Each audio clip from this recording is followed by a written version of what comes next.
One of my favorite scenes in My Neighbor Totoro is when they first get to the house and the kids are running around the empty house and they're exploring. And this scene meant a lot to me because I remember when I was May's exact age, I was 4 years old, we moved into our house and I did the same thing. Yeah. And I remember looking in a drawer and in there was a single clear Lego. And I remember thinking, wow, this is for me. They left this for me. That was your little soot gremlin? Right, yeah, exactly. I was excited about it for probably 2 minutes, and then I moved on. But you remember, these 30-some years later... Yeah, I remember really vividly. I never moved, so I couldn't identify with the girls in that movie. I still live with my parents.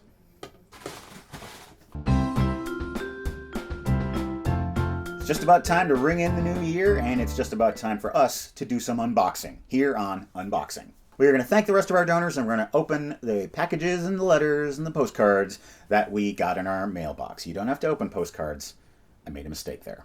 But a lot of times we open up a letter, and it turns out to be a bunch of postcards. Yes.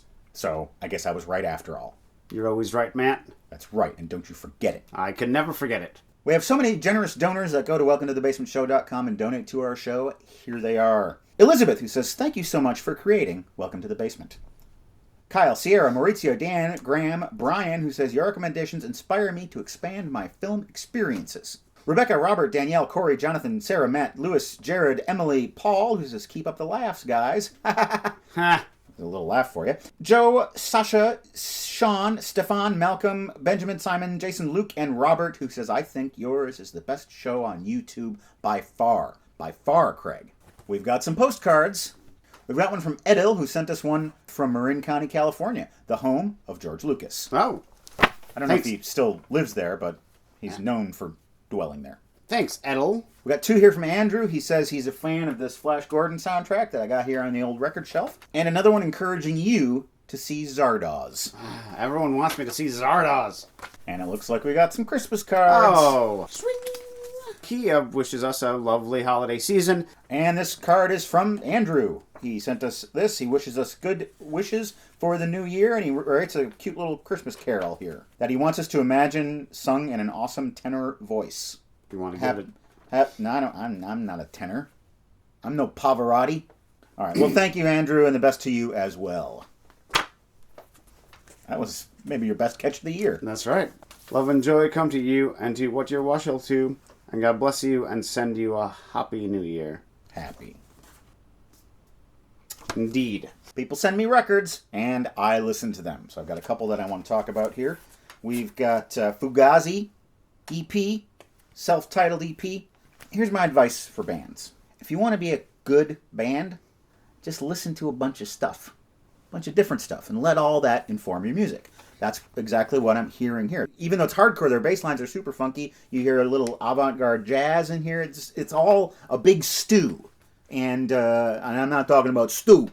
I'm talking about the kind of stew you eat with your ears from the... fuck it. It's good. Listen to it. Blue Angel. This is a little obscurity from 1980. I just listened to this today. Lead singer of this, Cyndi Lauper. Really? Yeah, I guess she was in a band called Blue Angel. Oh, she's been around a long time. And back then you could tell that she still just wanted to have fun.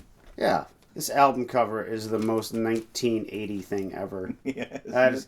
It's so 1980 that when you pulled it out, I'm like, this band had to be like maybe 2-3 years ago because they got it so perfectly that no band could do it that perfectly back then. Got a little package here from Vincent over there in San Marcos, California. Crack it open. Listen to me, crack it. No, I will do it with my bare hands. All right. Inside here, we got a postcard. Monaco. Time Got a little American flag patch. That's nice. And more postcards. Hey! I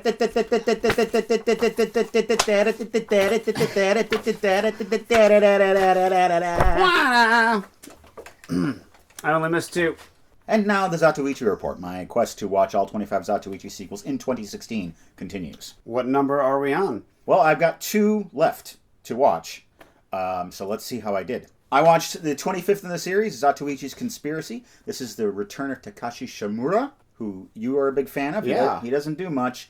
And, in fact, the movie doesn't do much. It's very hard to follow. It's very not exciting.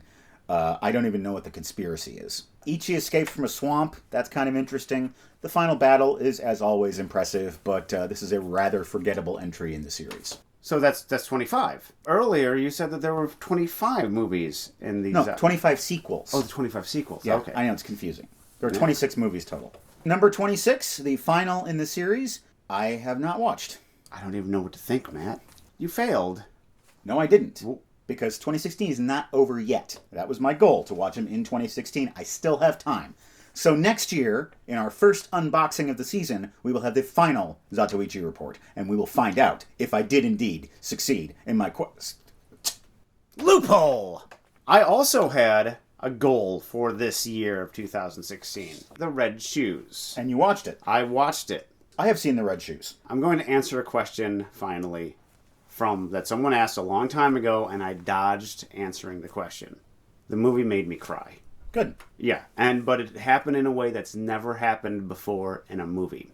There's the central ballet sequence. It's supposed to be on stage, but it can never happen on stage. Right. They're using these huge sound stages that they're filming in. The camera's moving. It's like an American in Paris. Yeah, it's just going, and it was the inspiration for An American in Paris. And there is a moment in that sequence, I thought, that's impossible. I could not figure out how they did it for the life of me, and it shocked me so much that I cried a single tear. Wow. And that's never happened to me before in a movie. Normally at this point I read a little poem to you, and I'm sorry to say that I don't have one. Oh. I ran out. I read them all. I could have brought one. Really? I have 3 poems that I wrote about movies around 12 years ago. You'll have to bring those next season. All right. I read all the ones that I thought were good. I've got some crappy ones, but I don't want to read those. I don't want to subject you to that. And I think I've moved past that phase in my writing career, writing poems about movies. So next season, I'll just have to find something else to fill that void. Okay, now it's time to open our packages. But before we do that, I have an important thing to note. On our last unboxing, we got a big box of goodies from Dustin out in Olympia, Washington.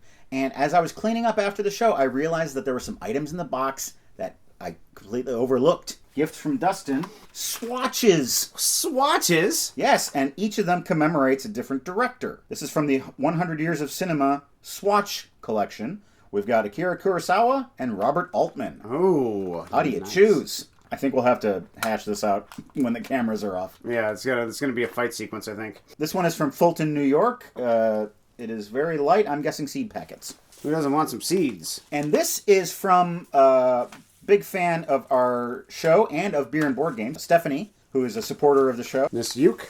Miss Uke. She sent us a bunch of postcards. Postcards over here, too. Oh, cool. These are like some 3D postcards. Really? Yeah, you fold them out. They're buildings, Craig. Oh. Some of your favorite things. I like buildings. They're from the Museum of Natural History in Paris. Check that out. It's like a little Wes Anderson movie happening. This one here, too. Whoop. Dinosaurs. These are also from Paris.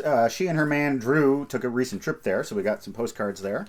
Nice. And this postcard, she says, is very special because this painting was painted by Drew's grandfather. Ah. And it's on exhibit in this Paris museum. Whoa. And we've got our final box of the year. From Jessica H. This is a box full of Christmas cheer is what this is. Oh, these are 2 gifts. And then in these envelopes, she says, open the gifts first, spoiler alert. And this one's to Matt. Oh, yeah, there we go. Yours had a bow on it and fell off. Something Japanese. Wind of Good Luck. I got one of those too. Feels like I'm walking into a trap. I bet these envelopes explain it. Konnichiwa.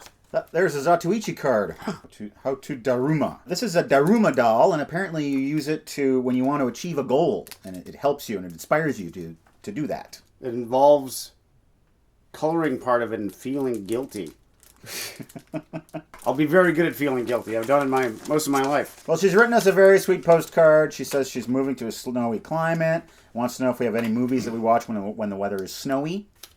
McCabe and Mrs. Miller. Oh my God, McCabe and Mrs. Miller is one of the great snow movies of all time. Fargo, of course, prepares you for winter. Well, the boxes have been unboxed, and so it is time for us and our little Daruma dolls to bid you a fond farewell. We hope you have a great New Year's Eve, a great New Year's Day, and a great entire New Year, which is upcoming.